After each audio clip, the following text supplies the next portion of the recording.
سورہ احزاب جو ہے جا کے کھولیں پڑھ لیں اس کو، اس میں کلیئر لکھا ہوا ہے کہ اے ایمان والو جب تمہارے پاس کوئی فاسق سٹوری لے کر آتا ہے تو تحقیق کرو، یہ نہ ہو کہ تم اپنی جہالت میں کسی کا نقصان کر دو اور تمہیں اس کے اوپر ندامت اٹھانی پڑے۔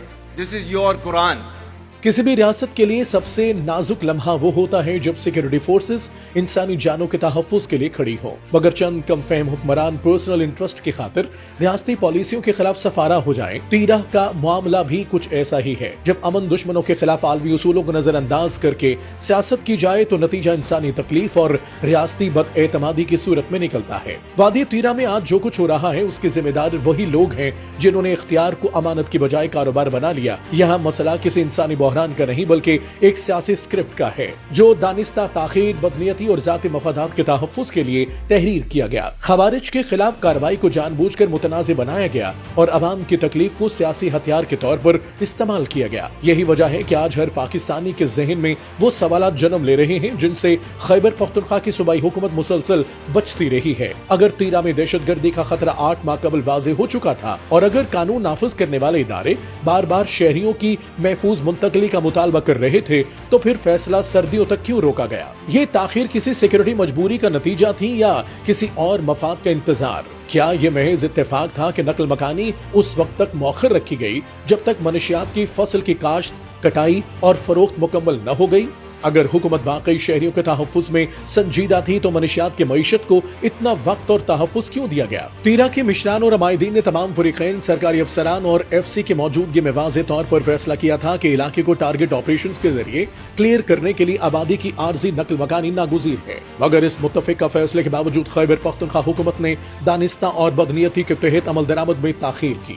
یہ معاملہ جان بوجھ کر سردیوں تک لٹکایا گیا تاکہ بعد میں مظلومیت کا بیانیہ تشکیل دیا جا سکے، جبکہ اسی دوران منشیات مافیا کو نہ صرف اپنی پیداوار فروخت کرنے بلکہ اگلی فصل کی تیاری کے لیے بھی مکمل وقت دیا گیا۔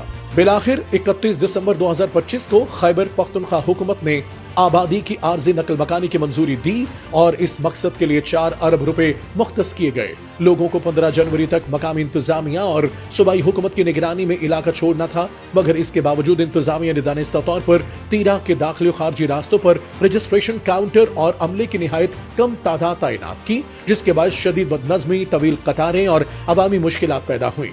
بعد ازاں انہی انتظامی رکاوٹوں کو انتشاری ٹولے نے بڑھا چڑھا کر پیش کیا، کربناک مناظر دکھائے گئے اور ایک سیاسی بیانیہ گھڑا گیا تاکہ اپنی ناکامیوں پر پردہ ڈالا جا سکے۔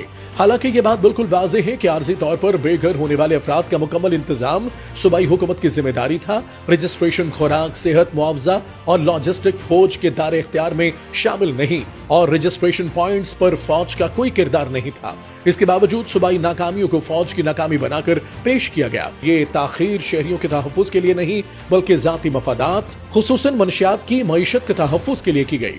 یہ تمام حقائق پی ٹی آئی کی صوبائی حکومت کے انسانی ہمدردی کے دعووں کو جھوٹا ثابت کرتے ہیں اور تاخیر کے پیچھے موجود معاشی مفادات کو ایکسپوز کرتے ہیں۔ اب وزیر اعلیٰ اس کی ٹیم مختص کیے گئے 4 ارب روپے سے فائدہ اٹھا رہی ہے اور موجودہ افراتفری اسی کرپشن کا عملی مظہر ہے۔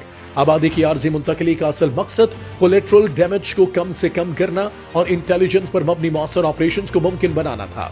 اگر شہریوں کو منتقل نہ کیا جاتا تو یہی سیاسی عناصر فوج پر شہری جانوں کو خطرے میں ڈالنے کے الزامات عائد کرتے، کیونکہ مقصد محض نقل مکانی نہیں بلکہ شہریوں کا تحفظ تھا۔ اب جبکہ پوست کی نئی فصل کاشت ہو چکی ہے، وہی عناصر واپسی کے مرحلے کو بھی سیاسی دباؤ، انتشار اور پروپیگنڈے کے لیے استعمال کرنے کی تیاری کر رہے ہیں۔ یہ پورا معاملہ کسی انسانی بحران کا نہیں بلکہ طرز حکمرانی کی ناکامی کا آئینہ ہے۔ انتظامی نااہلی کو جذباتی نعروں کے پردے میں چھپایا جا رہا ہے اور عوامی تکلیف کو سیاسی مقاصد کے لیے استعمال کیا جا رہا ہے۔ اصل سوال یہی ہے کہ 13 کے عوام کو کب تک سیاسی مفادات، منشیات کی معیشت اور کرپشن کی بھیٹ چڑھایا جاتا رہے گا، کیونکہ 13 کا مسئلہ سیکیورٹی کا نہیں نیت کا ہے، اور جب نیت گندی ہو تو سب کچھ بحران بن جاتا ہے۔